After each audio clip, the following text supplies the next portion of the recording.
Our Asia correspondent, Cordelia Lynch, is in Kabul for us. Hello there to you, Cordelia. An end to nearly 8 torrid months for the Reynolds couple there.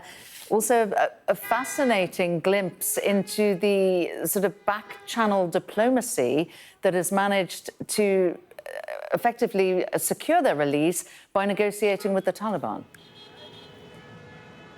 That's correct. This extraordinary string of events took place at Kabul International Airport behind me.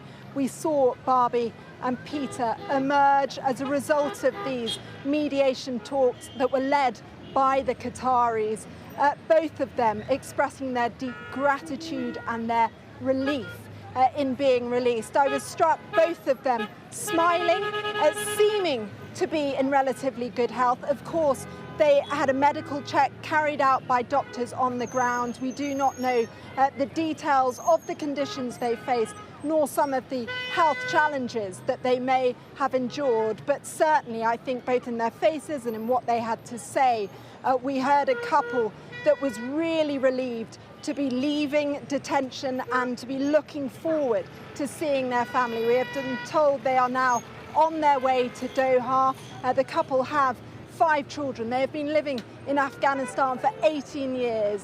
They had dual citizenship. They were working for an NGO that provided education for women and for children. We know back in 2022, the Afghan leadership banned Afghan women for working for NGOs, and in 2024 made clear that they would shut down any NGOs that were employing Afghan women. We do not yet know the reason that this couple was arrested, nor the reason why they continued to be held for so long. I think the officials I spoke to wanting to focus very much on this as a successful humanitarian day, as they described, and not one to be discussing the detail nor the politics of this particular moment. But just take a listen to what Barbie had to say to me about her feelings, and also from some of those officials so key in getting the couple out. Take a listen.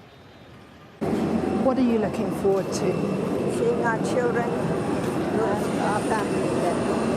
Will you return to Afghanistan? Oh, if we can, yes, we are Afghan citizens. Please. Do you have a message for everyone at home, your family, your friends? Family, friends, and God is good, as they say in Afghanistan. And do you have a message for your children? No question. Sorry. Looking forward to see you. Sorry. Actually, it's a continuous effort by my government to keep our policy in helping releasing hostages and our mediation and diplomacy. So we are very grateful for Afghanistan, UK, for their cooperation to conclude this case in this way that you have just presented. And it's a very good moment for us to show our appreciation and to make sure that this is the way that we should deal with problems and conflicts, and how to resolve it with dialogue, with good manners, and also with peaceful solutions. Can you clarify on what grounds they were being held and why it's taken so long for them to be released? Again, these are procedures and exchanges between all the stakeholders that ended up in this happy moment. What conditions did they face, and in what state is their health now? Again, the conditions, they can describe it themselves, but we were very keen, and we kept no effort to make sure that the circumstances that they are facing are good and comfortable for them. And so to the British government, this has taken a very long time, a lot of concern for Barbie and Peter's family. Why has it taken so long to get here? We've been incredibly grateful for the government of Qatar and their efforts to help release them from their detention. It's obviously up to the authorities here to determine why they were detained. But we are very grateful that at least today is a very great humanitarian day, that they will be reunited with their family. Are you clear on what grounds they continue to be held? They've been released now. I'm not clear what grounds they were held on, no. Do you think this will act as a warning shot for NGOs operating in the country? So the British government travel advice is very clear that we advise British nationals not to travel to Afghanistan. And that remains in place? And that remains the case.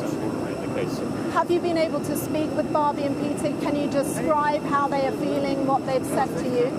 They're very relieved to be going home, and they're just delighted to be reunited with their family when they will be very shortly. And we've heard of their failing health. In what condition are they today?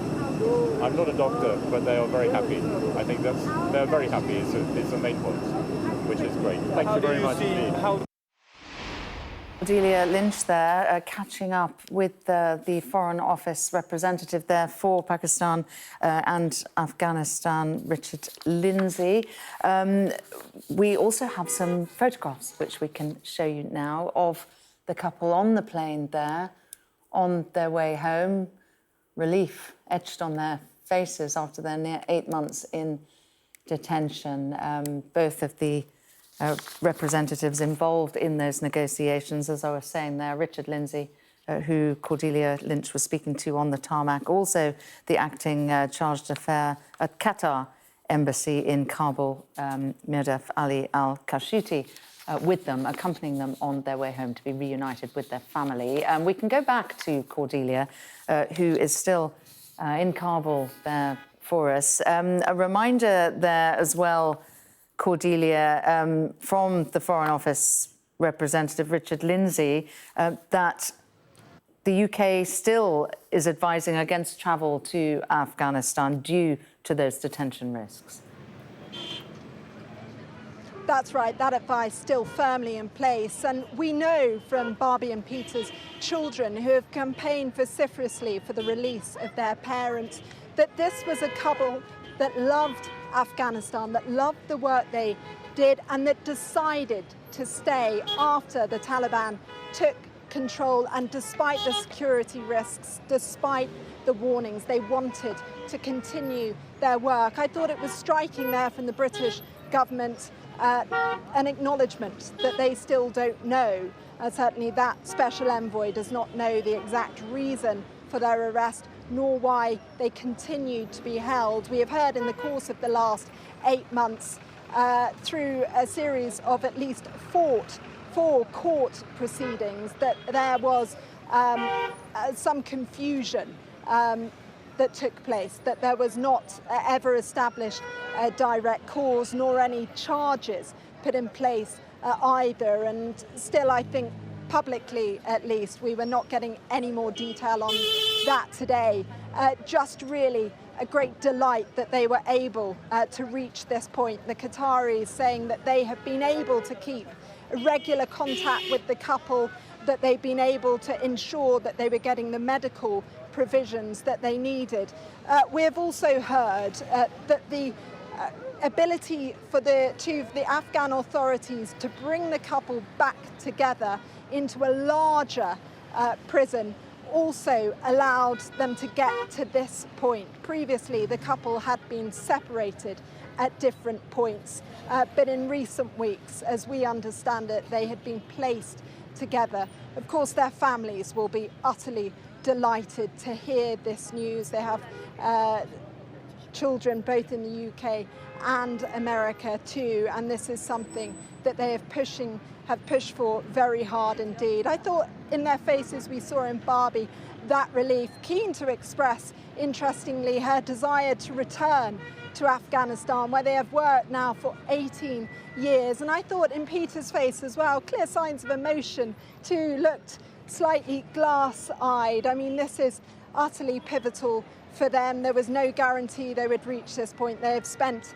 nearly 8 months in detention, but now they are on their way to meet their family en route to Doha.